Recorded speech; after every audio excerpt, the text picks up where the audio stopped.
Bonjour, aujourd'hui nous sommes au château fort de Mauriac, de la commune de Sonouillac. Je vais vous amener à la rencontre du peintre Bernard Bist qui depuis 50 ans restaure ce château fort qui est ici derrière moi. Alors tantôt il a appartenu en fait à des Templiers, puis c'est devenu un château pastelier avant de devenir une forteresse protestante qui va être démantelée, enfin en partie du moins pour le chemin de ronde. Mais c'est tout ce que je vous amène à visiter aujourd'hui avec moi, alors on y va ?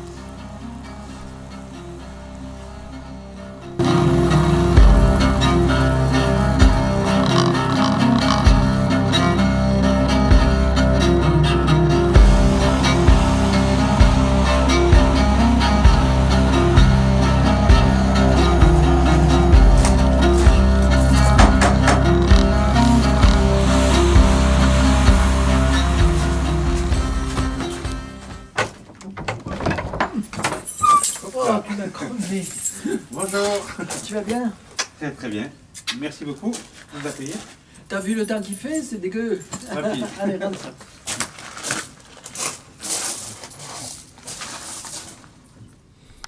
Bernard, merci beaucoup de nous accueillir donc dans ta maison, dans la maison du peintre Bernard Bist. Donc ça fait plus de 50 ans, c'est ça que tu restaures le château, ce beau château de Mauriac? 62, j'avais 20 ans.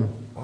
J'avais 20 ans, alors je suis un fils à papa qui héritait d'un château qui était pourri, qui valait le prix de ma Berlingot, ça valait rien, c'est une vieille bagnole. C'était un prix très bon marché, je ne me souviens plus, c'était des francs. Bon. Et voilà, donc l'aventure qui se termine aujourd'hui. Je suis indépendant, grande gueule, et puis tout à fait... c'est ma maison, donc ça a un caractère très personnel. Tu vois, il y a des peintures partout. Alors, il y a d'un côté l'historique du château, dont je vais vous parler, qui est simple. Voilà. Simple. Et puis après, il y a toute cette recherche typique d'un peintre français, d'un classique, un classique qui est parti de Matisse. Donc, je suis français de France. Très bien aussi. Non, c'est une tare aujourd'hui. Alors, en 2 mots sur le château, l'origine du château. En fait, tu as fait des recherches, je présume que ce soit. Oui, ben, je suis prof d'histoire de l'art, je ne dis pas tout à fait n'importe quoi. Bon, alors le départ, c'est quand même un château très bien conservé, parce que le départ, c'est 1300. C'est donc Philippe le Bel, avec l'histoire des Templiers qu'il a fait cuire devant le parvis de Notre-Dame de Paris, les grands chefs. Et puis après, les Templiers sont devenus des hospitaliers. Nous sommes en 1300. Ah, ça, c'est quand même... En 1300, l'origine du château. Oui. Après, donc les Templiers... Alors après, l'apogée du château, c'est le XVIe siècle. Toute cette façade qu'on croit médiévale ne l'est pas du tout. C'est une architecture de caractère archaïque. En fait, c'est XVIe, fin XVIe. Donc c'est Catherine de Médicis, 1570-80, c'est la fin du XVIe, c'est plein de fric avec le pastel. D'accord. Mais justement, en plus en parlant du pastel, tu as une originalité qui est vraiment très rare dans le château, c'est la cheminée qui est derrière nous. Ah oui, ah oui. Alors il s'agit de Dame Arpajon qui était l'administresse des revenus du pastel. Alors pourquoi ça rapportait plein de fric? Parce que déjà le pastel était protégé par des édits royaux contre l'indigo. Donc il y avait des avantages financiers considérables. Et puis, c'était en même temps, les gens travaillaient la vigne. Et en même temps, c'était des soldats de la guerre entre les catholiques et les protestants. Donc 50 bonhommes qui travaillaient le pastel, la vigne et la guerre. Donc les propriétaires ont été très vite très riches. Et comme quand on s'enrichit, on le voit aujourd'hui assez vite, on le perd aussi sec. Ça, on a l'habitude aujourd'hui. Et après, donc, ça passera au baron de Paulin, je crois. Oui, la grande famille la plus intéressante, ce sont les familles de Rabastens et vicomtes de Paulin. Voilà, 2 siècles. En 2 siècles, ils ont fait vraiment un maximum sur Mauriac. Et donc château protestant du coup, parce qu'ils vont se convertir au protestantisme.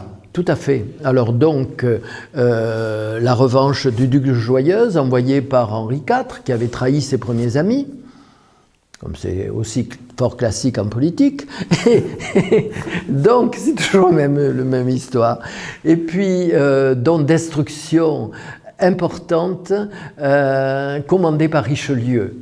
1645, il était mort déjà de 3 ans, mais on a exécuté l'ordre de démantèlement. Alors catastrophe parce que vraiment le château a baissé d'un cran, on a perdu un tiers du château. C'est énorme. Ah oui, oui. Et ça correspond au chemin de ronde peut-être Voilà, qui a été détruit. c'est ce que je suis en train de tout refaire, ce que Richelieu a démoli. Voilà, c'est simple. Voilà, c'est très bien. Oui. On va faire une petite visite alors? Oui. Et bien on y va. On y va. Ce que j'aime en fait également ici, c'est que c'est ta maison, mais c'est aussi ta galerie. On peut voir en fait ton œuvre et qu'on découvre petit à petit. Oui, il y a 5 galeries bourrées à craquer de peinture et de dessins, beaucoup de dessins. Je suis un dessinateur avant d'être peintre. J'ai 3000 œuvres. Hein. On est en train de faire le catalogue raisonné des œuvres avant que je sois tout à fait mort. C'est important pour l'authenticité des œuvres. Mais il y a une quantité. Alors j'ai toujours vendu directement mes tableaux avec des amateurs, des gens qui aiment la beauté, qui réfléchissent pas trop et qui suivent pas toutes ces histoires médiatisées du marché de l'art, qui est assez insupportable. Moi j'ai toujours été indépendant, donc j'ai fait les restaurations du château qu'avec les ventes de mes peintures. C'est quand même un prodige quelque part. Ah oui, tout à fait. Oui.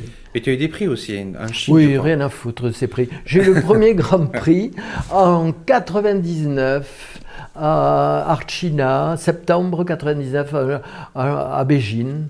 Et donc, oui, ça m'a servi à rien du tout. On m'a copié mes œuvres, on m'a piqué le petit livre sur 50 tableaux de fleurs que j'avais fait expressément pour la Chine. Bon, la panique, pas du tout intéressant. Zappé. Bon. Allez, on fait un petit tour de galerie et puis on continue la visite. Hein. Oui. Et bon, on regarde. C'est sympa. Allez, on y va. Donc là, nous sommes dans une galerie, c'est ça, Renaissance, à la base?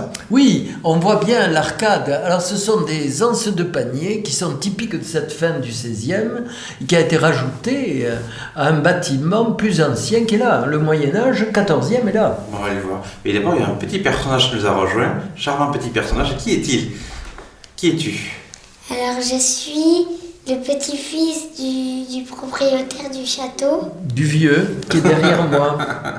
Donc, c'était avec papy, là. Alors, tu fais de la peinture, toi aussi? De temps en temps. Tu aimes ça? Bah oui.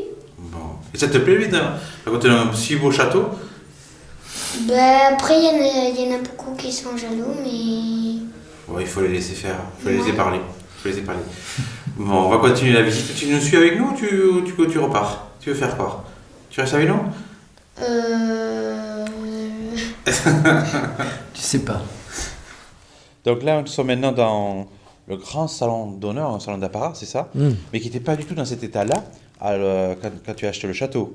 Comme l'attestent les photos que je vois là. C'était la pièce la plus abîmée. Mais alors, le problème, c'est que 2 poutres avaient cassé. Celle-là et celle-là. D'ailleurs, regarde bien, tu vois les entrelacs, tu vois les boulons, il y a 7 boulons. Je me souviens que mon père, qui n'était pas encore mort, qui est mort malheureusement très jeune, venait chaque année avec 7 bonhommes, des costauds, et on remontait la poutre ancienne qu'on a voulu conserver, on a bien fait, à des hyper au-dessus. Dans mon atelier, il y a des hyper en fer qui ont consolidé tout le plafond de cet atelier. C'était grave, c'était tout cassé. Mais ce qui est fou, à mes yeux, c'est ce travail quand même remarquable de décoration, d'ornement, puis de réhabilitation de cette pièce-là, en fait. C'est mon plaisir, puisque je suis prof d'histoire de l'art, j'adore la décoration, c'est très facile à faire, et je suis un peu spécialiste, oui. Donc, l'intérêt de Mauriac, c'est de visiter l'histoire de l'art de la France à travers des pièces dans lesquelles j'ai reconstitué une époque précise. Ici, on est à la Régence, 1720 par là. Alors, il y a encore une présence de Louis XIV, mais un Louis XIV qui est adouci et qui devient plus agréable à vivre. Et par contre, alors je fais une anachronie, mais dans les travaux que vous avez même redécouvert un évier. Fabuleux évier, c'est ça? Oui, c'est un évier du XIVe siècle. Alors bon, c'est pas trop très 18e, mais je l'ai laissé parce que c'est rare.